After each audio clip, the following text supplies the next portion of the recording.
السلام علیکم ملګرو، د ژوند رازونو چینل ته په خیر راغلی.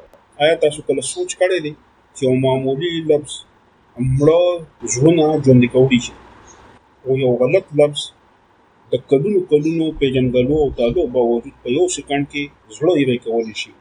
زموږ په پښتو کې یو مشهور متل دی چې د تور زخم جوړېدی شي خو د ژبې زخم نه جوړېږي.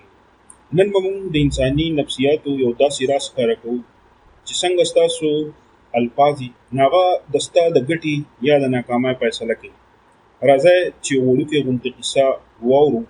یو باچا خوب کې ولیدل چې د هغه ټول غاښونه په یړه راپرېوتل. هغه یو نجومي راوغوښتو او د خوب تعبیر یې ترې وپوښتل.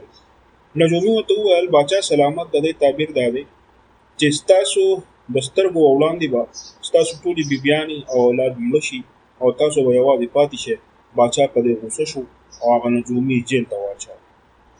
بیا یو بل عاقل انسان یې راوغوښتو، هغو ته هم دا خوب وویل. هغه عاقل انسان په موسکا سره وویل: مبارک شه باچا سلامت، د دې خوب تعبیر دا دی چې تاسو به په ټول خاندان کې تر ټولو اوږد عمر لرئ او ډېر به ژوندي یې. باچا ډېر خوشحاله شو او هغو ته یې ډېر انعامونه ورکړل. نو ملګرو، لږ غوندې غور څنګه وکړو؟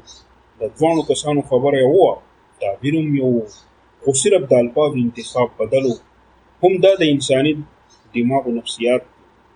زموږ دماغ د الفاظو تصویر جوړوي. کله چې وړاندې کس د مرګ لفظ یاد کو نو د باچا په دماغو کې یره پیدا شوه، او کله چې دویم کس د اوږد عمر لفظ استعمال کو نو د باچا په دماغو کې د خوشحالۍ احساس پیدا شو. نو موږ هم په خپل کورونو کې د خپلو بچو او ملګرو سره هم دا غلطي کوو.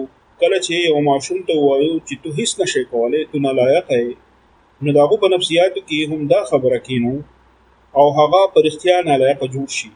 د دې په ځای کې ورته دا ووایو چې تو هوښیار یې، حوصله کوه او انشاءالله په بل ځل به ټیک شي. نو د هغو همت به اوچت شي. له نن نه خپل الفاظ بدل کړئ. د ژوند رازونه به په خپله ستاسو مخې ته راشي. او که ویډیو هم خوښه شوه نو چینل سبسکرایب کړئ. د الله په امان.